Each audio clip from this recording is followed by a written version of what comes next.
ओम शांति। 31 अगस्त 2023 के ईश्वरीय महावाक्य। पहले सुनते हैं मुरली के मुख्य पॉइंट्स। बाबा ने कहा, तुम बच्चों को मुरली को अच्छी तरह 5-6 बार पढ़ना व सुनना चाहिए, तभी मुरली बुद्धि में बैठेगी और खुशी का पारा चढ़ेगा। भले माया के कितने भी तूफान लगे, तुम्हें बाबा की याद में स्थैर्य रहना है। डोंट केयर, घबराना नहीं है। पुरुषार्थ कर अंगद की तरह अवस्था को अडोल बनाना है।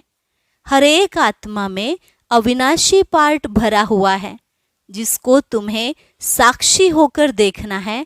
इसमें रोने की दरकार नहीं, यह सब ड्रामा है।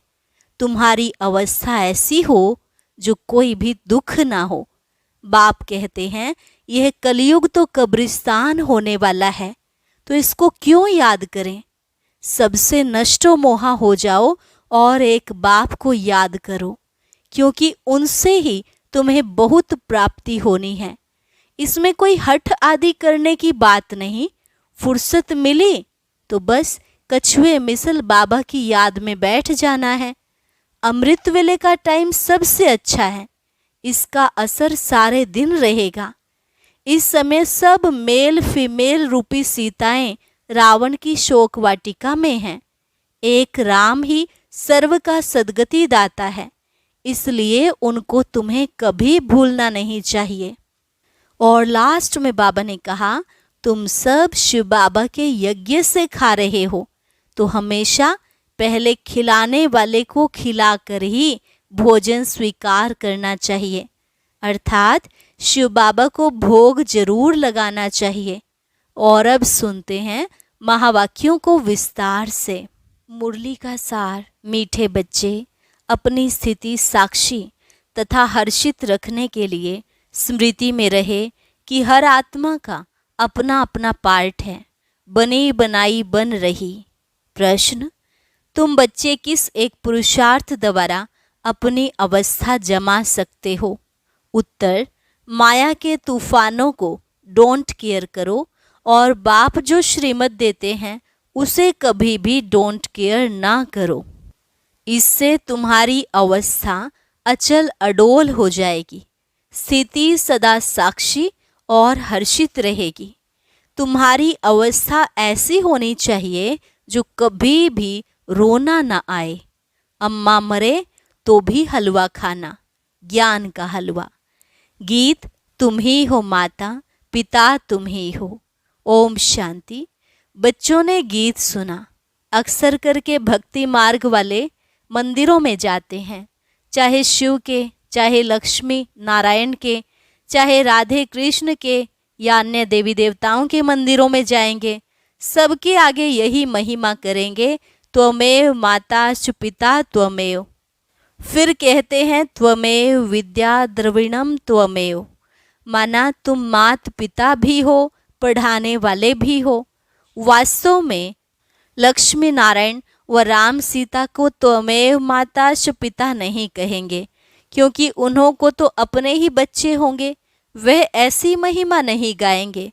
वास्तव में महिमा एक शिव की है। वह महिमा गाते हैं देव देव महादेव। माना तुम ब्रह्मा विष्णु शंकर से भी उच्च हो। भक्ति मार्ग में तो कोई अर्थ समझ ना सके। अब बाप कहते हैं, तुमने भक्ति बहुत की है, अब तुम मेरे से समझो और इस पर गौर करो कि सच क्या है, झूठ क्या है। तुम बच्चे अब समझते हो बाप के बारे में और देवताओं के बारे में जो भी महिमा करते हैं वे सारी रॉन्ग है। अभी जो तुमको मैं समझाता हूँ वही राइट है। बच्चों को समझाते हैं यह उल्टा वृक्ष है, इसका बीज है परमपिता परमात्मा। वह ऊपर में रहते हैं, वह तो चैतन्य बीज है ना। तुम ठहरे बच्चे। कई कहते हैं कि सब बीज आदि में भी आत्मा है, लेकिन वह तो जड़ है ना। बाप को कहा ही जाता है मनुष्य सृष्टि का चैतन्य बीज रूप। अब मनुष्य गाते हैं ओ गॉड फादर। अच्छा, झाड़ को तुम चैतन्य ज्ञान सागर नहीं कहेंगे। मनुष्य में यह ज्ञान है कि यह बीज है। बीज में जरूर झाड़ का ज्ञान होना चाहिए, परंतु जड़ होने के कारण बता नहीं सकते। मनुष्य तो समझ जाते हैं कि बीज नीचे है, उनसे झाड़ निकला हुआ है। कल्प वृक्ष और बनेन ट्री का भेंट करते हैं। वह जड़ है, यह चैतन्य है।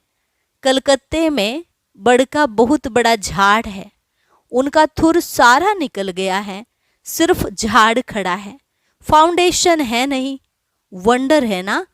बाप समझाते हैं इस झाड़ का भी फाउंडेशन है नहीं।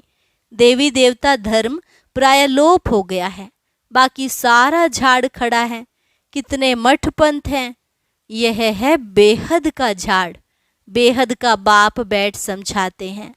बाबा लिखते भी हैं, शिव बाबा का बर्थडे हीरे जैसा है, क्योंकि शिव बाबा ही कौड़ी से हीरे जैसा बनाते हैं, स्वर्ग बनाते हैं। अभी तो भारत कंगाल बन गया है। मनुष्य हम सो हम कहते हैं, परंतु समझते तो कुछ नहीं। हम आत्मा सो परमात्मा, परमात्मा सो आत्मा। यह ढिंडोरा सन्यासियों ने पिटवाया है। तुम अर्थ सहित जानते हो। हम सो ब्राह्मण बने हैं, फिर हम सो देवता बनेंगे, फिर हम सो क्षत्रिय वर्ण में आएंगे। आत्मा कहती है हम इन वर्णों में जाएंगे। हम शूद्र थे, अभी हम ब्राह्मण कुल में आए हैं। परम पिता परमात्मा ही सबको रचने वाला है। ब्रह्मा विष्णु शंकर देवताओं को भी रचने वाला वह है। अभी बाप बैठ बच्चों को समझाते हैं। तुम कहते हो त्वमेव माता पिता त्वमेव, तो माता भी यह बरोबर है। बाप बैठ बच्चों को बहलाते हैं। भक्ति मार्ग में मीरा भक्तिन थी, वह है भक्तमाला। ज्ञान माला भी है। ज्ञान माला का नाम है रुद्रमाला।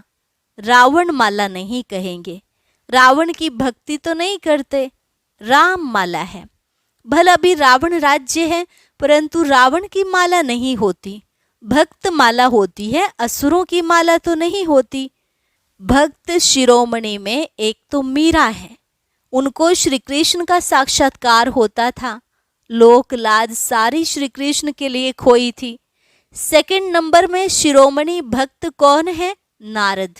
हाँ, उनका गायन है, दृष्टांत दिया जाता है। यह तो सब बातें बैठ बनाई हैं, रियल नहीं है। बाप कहते हैं कि मेल फीमेल सब सीताएं हैं। सब इस समय रावण की शोक वाटिका में हैं। लंका की बात नहीं, भारत की ही बात है। एक ही बाप सर्व का सद्गति दाता है। वह एक ना हो तो भारत कुछ काम का नहीं है। सबसे जास्ती पतित और सबसे जास्ती पावन भारत ही बनता है। भारत ही सबसे बड़ा तीर्थ स्थान है। भल अपने अपने पैगंबरों के तीर्थों पर जाते हैं, परंतु सबका सद्गति दाता एक बाप है। भारत ही अविनाशी खंड है। बाप कहते हैं मैं यहाँ आकर भारत को जीवन मुक्ति देता हूँ, बाकी सबको मुक्ति देता हूँ। सबका सद्गति दाता मैं हूँ। सचखंड स्थापन करने वाला बाप एक ही है। सचखंड में राज्य करने के लिए बच्चों को लायक बनाते हैं, खुद राज्य नहीं करते। बाप बैठ समझाते हैं मैं कल्प कल्प आता हूँ भारत को सद्गति देने, बाकी सबको गति में वापस ले जाता हूँ। हरेक मनुष्य मात्र की जो आत्मा है, हरेक में अविनाशी पार्ट भरा हुआ है। इसको कहा जाता है बनी बनाई बन रही। समझो किसका बाप मर गया, उसने जाकर दूसरा जन्म लिया, अब रोने से क्या होगा? साक्षी होकर देखना है। यह ड्रामा है, इसमें रोने की दरकार नहीं है। गृहस्थ व्यवहार में तो रहना है। अम्मा मरे तो भी हलवा खाओ, बीवी मरे तो भी हलवा खाओ। यह उन्हों के लिए है जो गृहस्थ व्यवहार में रहते हैं।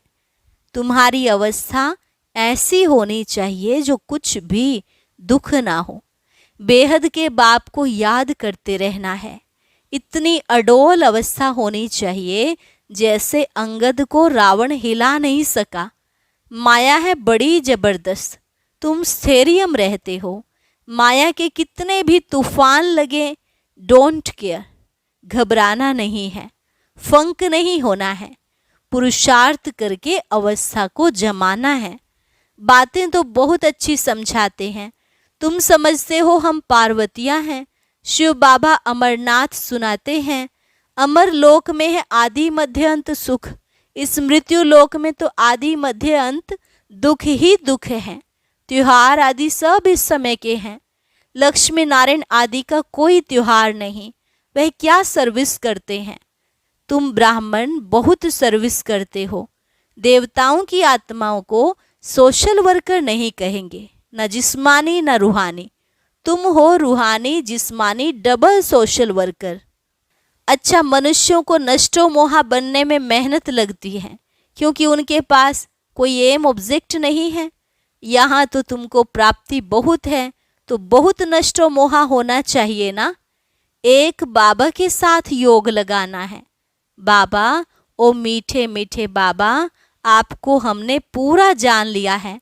आगे तो सिर्फ कहने मात्र गॉड फादर कहते थे, अभी तो आप आए हो फिर से स्वर्ग की राजाई देने। यह कलयुग तो कब्रिस्तान होने वाला है, इसलिए हम इसको क्यों याद करें। बाप कहते हैं इस कब्रिस्तान में गृहस्थ व्यवहार में रहते मुझे याद करो। यह तो बहुत सहज है। जैसे भक्ति मार्ग में मनुष्य श्री कृष्ण की पूजा करते रहते हैं, बुद्धि धंधे धोरी में भागती रहती है, मन का घोड़ा कहाँ न कहाँ भागता रहेगा तवाई के मुआफिक। बाप कहते हैं कि शरीर निर्वाह करते बुद्धि का योग मेरे साथ लगाओ, मेरी याद से तुम्हें बहुत प्राप्ति होगी। और सबसे तो अल्पकाल की प्राप्ति होती है, कितनी नौधा भक्ति की। अच्छा फिर क्या हुआ, साक्षात्कार किया बस ना, मुक्ति जीवन मुक्ति तो नहीं मिली। अब बाप कहते हैं कि तुम 21 जन्मों के लिए विश्व के मालिक बनते हो। स्वर्ग में गर्भ भी महल होता है, यहाँ तो गर्भ जेल है। लोग श्री कृष्ण जन्माष्टमी आदि कितना धूमधाम से मनाते हैं। तुम्हें सिर्फ मनाना नहीं है, लेकिन सबको समझाना है कि श्री कृष्ण का जन्म कब हुआ, श्री कृष्ण अभी कहाँ है। तुम जानते हो अभी हम कृष्णपुरी का मालिक बनने के लिए पढ़ रहे हैं, बाप के पास बैठे हैं। बाप को हाथ जोड़े जाते हैं क्या? टीचर पढ़ाते हैं तो क्या उनको हाथ जोड़ना होता है, महिमा करनी होती है? टीचर से तो पढ़ना है। बच्चे बाप को घड़ी घड़ी हाथ जोड़ते हैं क्या? इस समय तो तुम घर में हो, तुमको भाषण आती है। यह बाप भी है, पतित पावन भी है।